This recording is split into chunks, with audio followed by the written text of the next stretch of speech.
History's been paved with people's past mistakes. We've all made them, and the mob is no different. For the most part, people try to learn from mistakes and do their best not to repeat them as lessons learned. The mob, however, if you look back at the history, is one full of repeated mistakes. One of those mistakes we can all agree on is the not doing right by a guy who's in prison, specifically taking care of his family. This issue has caused much resentment, as well as the numerous people who've cooperated, mentioning it in one form or another. Yet despite this being a known fact, it still goes on to this day. Coupled with that is taking an incarcerated person's rackets and associates away from them. It shouldn't be done. There's no excuse other than greed. And this goes on today as well. In the loan sharking business, the most essential element is profiling your potential customers. By doing so, it not only saves you a headache, but more importantly, a possible indictment or prison sentence. There are a lot of successful loan sharks out there, and then there are those who will lend anyone money, even people they know can't afford to pay it back. The saying "you can't get blood from a stone" doesn't register in their heads. When you lend money to a person you never profile and he can't pay, there are only a few options available. You can threaten him, but that's only going to spook him and possibly make him run to law enforcement. You could kill him, but then you'll never see your money, and most likely will have bigger problems. A successful loan shark knows his customers and that his money's guaranteed. His VIG is flipped into new loans, not like these other guys who live in the moment and spend it like Grant took Richmond. For the FBI, loan sharking's low-hanging fruit. Threats. Most of the time, indictments surround a threat or threats made, and more often than not, it's a civilian who's being threatened. A perfect example of this is the latest Colombo indictment. The FBI has tapes of Vinny Unions making threats against a union official. Quote, "I'll put him in the ground in front of his wife and kids."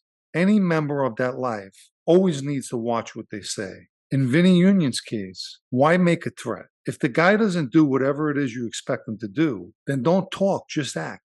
Do you know how many guys went to prison or are in prison for things they only said? It's ridiculous. Believe me, I'm not advocating violence, but why talk about it? I believe this is why civilians no longer fear the mob. Years ago, there was less talking and more action. Today, civilians know if a wise guy makes a threat, 9 times out of 10, he's just blowing off steam or enjoys hearing himself talk. Talking on the phone is something I never understood. Take it from me. 95% of the guys in that life talk freely on the phone. Soon it'll be 2024, and the technology today is beyond imaginable. When I was in that life, not only didn't I want to discuss business on the phone, but if we met in person, I'd leave my phone in the car. Ask me if the guys I were meeting had their phones on them. There were times when I was talking to someone, and next thing I know, their phone goes off. And here I am, purposely not taking my phone in order to protect him and me. I have 2 daughters. Don't you think it made me uncomfortable being away from my phone? God forbid in the event of emergency and someone needed to reach me. But nonetheless, I still left my phone in the car. Positions. In the past, a lot of guys were wrongly put in positions, mostly due to nepotism. And there's an infinite amount of examples of this. I'm all for helping and taking care of the people that's close to you. However, there are instances where you have to depend on self-understanding and say to yourself, this is not the right guy for the job. Speaking of which, the most crucial position in a family is that of the consigliere.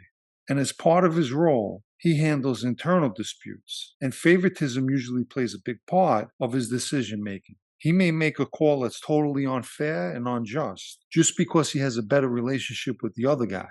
For that position, you must possess a lot of qualities. Besides knowing and understanding the life, a great consigliere is an impartial one. During my time, our consigliere, Joe DiNapoli, I can say with absolute certainty, was a nice guy who knew the life like the back of his hand, but totally biased in nature. When you have a person in that position making prejudicial decisions, it weakens the family. Why? Because the wrong decisions are being made. You don't want resentment within your family. You want members who respect your decisions. In regard to Joe DiNapoli, he had a mind that only knew that life. But if he didn't like you for some reason, forget it. For example, he hated Joe Cafe with a passion. So what decision can Cafe ever win with him? I want to bring attention to the super thanks icon found underneath this video for anyone who wants to show appreciation for these videos. It helps me to continue doing them, and thank you. We presently live in a social media society. During my time, you didn't have to be told not to have any social media. Some guys did, but nothing good can come from any member of that life being on a social media platform. And it should be written in stone. You get caught on social media, you get shelved. One night at 2 o'clock in the morning, I had a meeting with Ronnie G and Mikey Palmaccio. While we were leaving, they started to laugh and they said, "Hey, that was a nice picture of you on Instagram." I had no idea what they were talking about because I had no social media. Michael Palmaccio showed me a picture of me at a bar. Do you know who posted it? That brainless wannabe Peter Pan. As soon as I left them, I had that moron meet with me. And I told him, take it down and don't ever put anything involving me on social media ever again. But as I reflect back on it now, the saying comes to mind, birds of a feather flock together.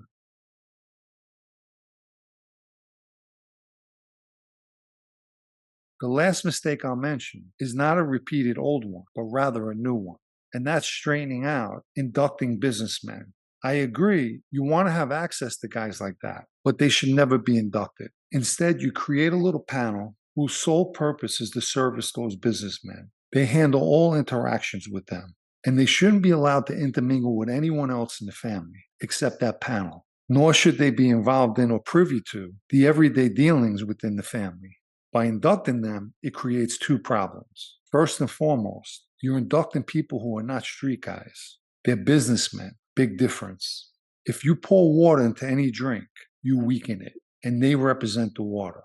The FBI loves guys like that because for them, they represent something totally different, weak links. Out of an entire family, they're the most approachable.